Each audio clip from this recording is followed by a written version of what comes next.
اللہ الرحمن الرحیم وبہ نستعین وہو خیر ناصر و معین وصلی اللہ علی محمد واہل بیتہ الطاہرین۔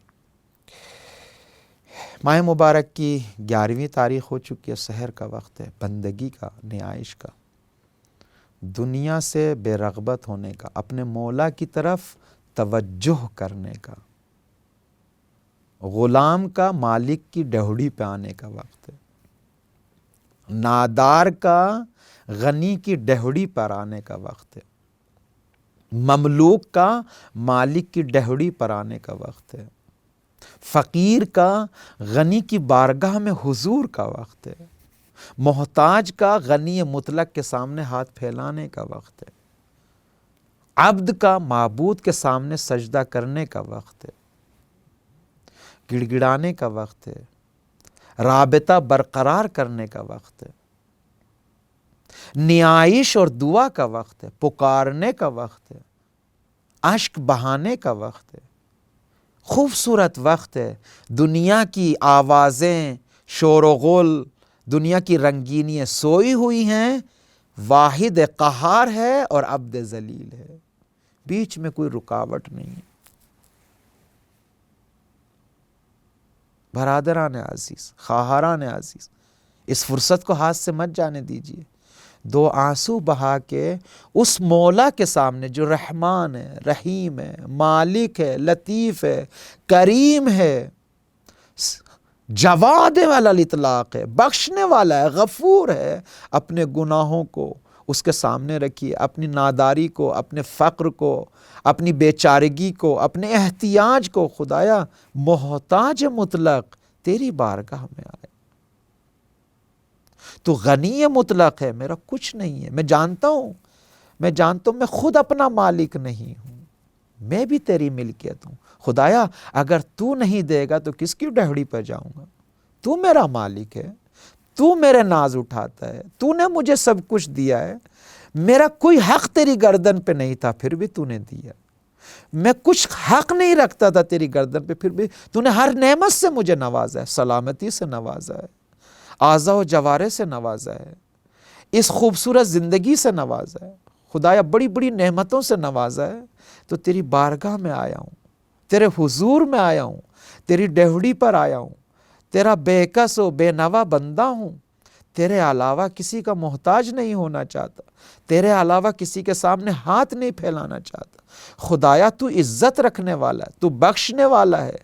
تو ہی واحد قہار بے نیاز ہے جو ہماری احتیاج کو پورا کرتا ہے۔ یہ بندگی والی آواز کھولیں، یہ بندگی والی زبان کھولیں، اس کے سامنے بندگی کے لب و لہجے میں گفتگو کریں۔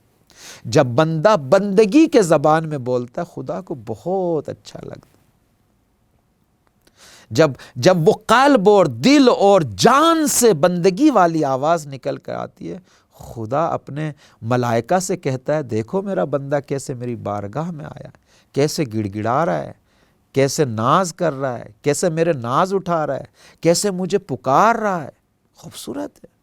خوبصورت ہے۔ میں یہ عرض کر رہا تھا کہ کس طریقے سے وہ راہ کیا ہے، وہ راستہ کیا ہے جس سے انسان بندگی کرتا ہے۔ کل کی کلاس میں، درس میں نے یہ عرض کیا ہے کہ فکری اور علمی طور پہ، معرفت کے طور پہ، بصیرت کے طور پہ اگر انسان اس نقطے پہ پہنچ جائے اور سمجھ لے کہ میرے پاس کچھ نہیں ہے، علمی طور پہ یہ سمجھ لے کہ میں فقیر ہوں، وہ غنی ہے تبھی ہے۔ فقیر غنی سے جڑتا ہے، فقیر غنی کے حضور میں جاتا ہے، فقیر غنی کی بارگاہ میں جاتا ہے، فقیر صرف اپنے آپ کو غنی سے جوڑتا ہے، کسی اور سے نہیں جوڑتا۔ یہ جو راستہ میں نے عرض کیا آپ کی خدمت میں، یہ علمی راستہ ہے، لیکن عملی راستہ کیا ہے بندگی کرنے کا؟ تھوڑا سوچئے، تھوڑا سمجھئے، میری بات کو غور سے سنیے، کوشش کرے، بھاگے، دوڑے اور یہ دیکھے، یہ اس نقطے تک پہنچے کہ جو کچھ بھی میرے پاس ہے، میرے ماں باپ، میری سلامتی، اعضاء، جوارح، یہ سب کچھ جو کچھ بھی ہے، مال، عزت، تقوی، علم، عبادت، جو کچھ بھی میرے پاس ہے جس کو میں سرمایہ سمجھتا ہوں، یہ سب کچھ میرا نہیں ہے، اللہ کا ہے۔ یہ سب کسب میرا نہیں ہے، یہ کسی نے دیا ہے، خداوند متعال نے دیا۔ اس کے لیے تلاش و کوشش کریں کہ اس نقطے پہ آپ پہنچیں، اس نقطے پہ آپ پہنچیں، کچھ بھی میرا نہیں، سب خداوند متعال۔ ایک سائل نے، ایک چاہنے والے نے امام صادق علیہ السلام کی خدمت میں عرض کی کہ حقیقی بندگی کیسے بجا لائیں، کیسے حقیقی بندہ بنے، کیسے حقیقی بندگی کو ادا کریں اللہ کی بارگاہ میں، اس کی ربوبیت کے بارگاہ سامنے، اس کے جلال و جمال کے سامنے حقیقی بندگی کو کیسے ادا کریں؟ تو امام علیہ السلام نے فرمایا اس سوال کے، ان لا یری العبد بنفسہ ما خولہ اللہ ملکا، حقیقی بندگی کرنے کا اور ادا کرنے کا راستہ یہ ہے کہ جو کچھ بھی اس کو اللہ نے عطا کیا، جو کچھ بھی آپ جو بھی سمجھیں،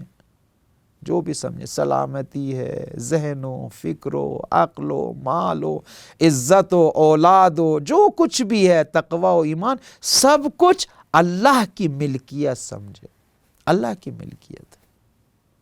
امام صادق علیہ السلام جب سائل نے سوال کیا کہ بہترین اور حقیقی بندگی کیسے بجا لائیں، تو آپ نے فرمایا اللہ یری العبد بنفسہ، بندہ ما خولہ اللہ ملکا، یعنی جو کچھ بھی اللہ نے عطا کیا وہ سب کو اللہ کی ملکیت دے کے،